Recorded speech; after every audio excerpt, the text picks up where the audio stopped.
En unos momentos nos encontraremos con la licenciada Adriana Guadalupe Macías Martínez, quien nos dará una breve explicación de la clasificación de derecho real. Buenos días, soy la licenciada Adriana Guadalupe Macías Martínez. Vamos a hablar un poco de la clasificación de los derechos reales. En primer término, entendiendo al derecho real como el poder jurídico de la persona sobre los bienes. Partiendo, vemos que la clasificación, hablaremos en primer término de los derechos reales absolutos y los derechos reales relativos. Los derechos reales absolutos se pueden oponer ante cualquier persona. Estamos obligados erga omnes a respetarlos. Un ejemplo básico sería el derecho de propiedad, que debe de ser respetado por la generalidad. Y el derecho real relativo es el derecho que debe de ser respetado por determinados sujetos.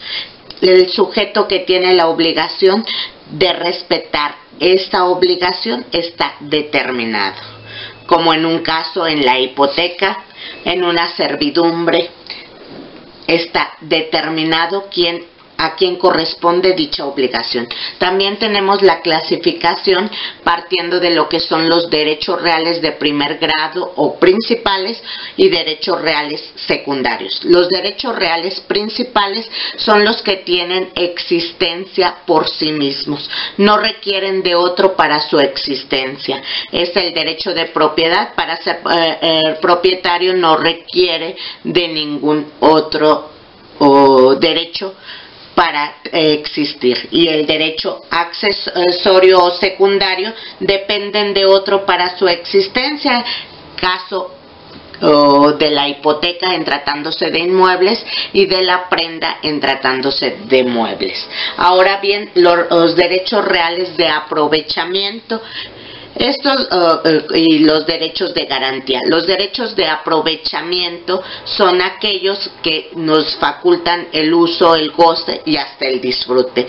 Y los derechos reales de garantía, estos son los que buscan garantizar, asegurar el cumplimiento de una obligación.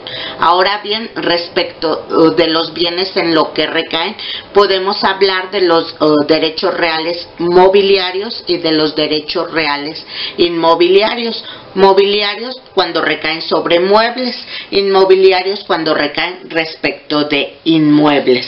Ahora, los derechos reales civiles y los derechos reales públicos o administrativos, dependiendo si recaen respecto de bienes de particulares o bien recaen sobre bienes del dominio público. Esto es muy discutido, si existe el derecho real sobre bienes del dominio público. La doctrina lo ha discutido, pero la Ley General de Bienes Nacionales nos da respuesta con relación a esto, diciendo que las concesiones de los bienes del dominio público no generan derechos reales. Ahora bien, hay otra clasificación tratándose de derechos reales perfectos y derechos reales imperfectos.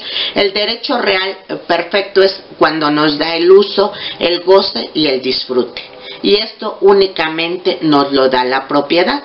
Y los demás serían imperfectos porque no nos dan el uso, el goce y el disfrute, sino como por ejemplo el usufructo, el uso y el goce exclusivamente. Ahora, los derechos reales sobre bienes determinados y derechos reales sobre bienes indeterminados, aquí o más bien universales. Respecto de bienes determinados es específicamente detallados el bien. Esto es la casa ubicada en tal calle, en tal número de tal colonia, en tal ciudad. El vehículo con tal número de serie, número de placas y todo. Ese es el objeto respecto del que recae. Y un derecho real sobre universalidad lo tenemos en el derecho de copropiedad. En esto es un derecho proindiviso de dos o más personas, dependiendo el número de copropietarios que tienen su derecho a la parte alícuota. También tenemos el derecho real sobre bienes materiales y sobre bienes inmateriales. El derecho real sobre bienes materiales es que recae sobre una situación corpórea que es susceptible de percibirse con los sentidos.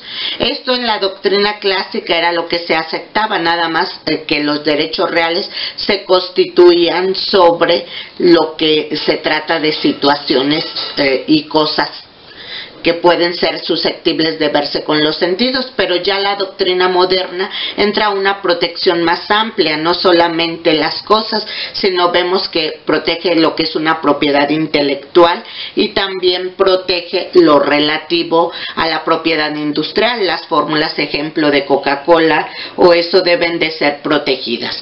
Hay derechos, también hay otra clasificación de los derechos reales temporales y perpetuos. Aquí los temporales tienen un término establecido, 2 años, 20 años, y los derechos perpetuos son aquellos que trascienden aún después de la muerte, como en el caso de la propiedad, que sin la persona propietaria no realiza ningún acto de disposición, aún después de su muerte trascienden, y por eso se abren lo que son los sucesorios, en su caso testamentarios o intestamentarios.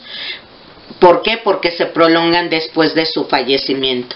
También tenemos que hay derechos reales vitalicios y no vitalicios. No vitalicios establecen un término. Y vitalicios es cuando se establece que va a ser por la vida de quien es beneficiario por ese derecho, beneficiado con ese derecho real.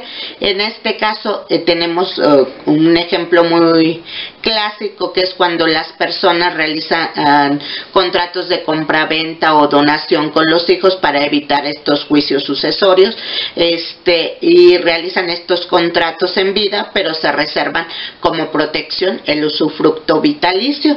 De ello también tenemos lo relativo a los derechos reales susceptibles de registro y los que no son susceptibles de registro. ¿Qué es el registro público? Esto es el registro público de la propiedad. Lo que busca es dar una certeza respecto de los actos jurídicos. Entonces, respecto de inmuebles, compraventas, un ejemplo clásico es lo que se va a registrar, esa compraventa de inmuebles en el registro público de la propiedad, y cuáles no se van a inscribir en el registro público de la propiedad. La compraventa que realizamos de unos chicles, básicamente pues no resulta ni interés ni para el comprador ni para el vendedor realizar esa inscripción ante el registro público de la propiedad, ni tampoco ante la sociedad. Ahora, los derechos reales sobre bienes privados, ya lo habíamos dicho, respecto de que pertenecen a particulares, y también los bienes del dominio público. Ahí ya citábamos el artículo 20 de la Ley General de Bienes Nacionales, en el sentido de que las concesiones no generan ese derecho real, discutido desde luego en la doctrina, y los derechos reales definitivos y provisionales. Aquí tenemos básicamente el derecho provisional por excelencia, es la posesión, es el de poder que se concede del uso y el goce de la cosa, pero que mientras va a estar en esa posesión, mientras no se colisiona con un derecho más fuerte, que sería el de la propiedad, y que mientras en ese momento ante una autoridad jurisdiccional puede decaer este derecho provisional de posesión, y ahí es muy discutido porque se habla de derechos más fuertes y más débiles. El más fuerte el de propiedad, el más débil el de posesión. Pues sería todo en cuanto a la clasificación de los derechos reales. Gracias.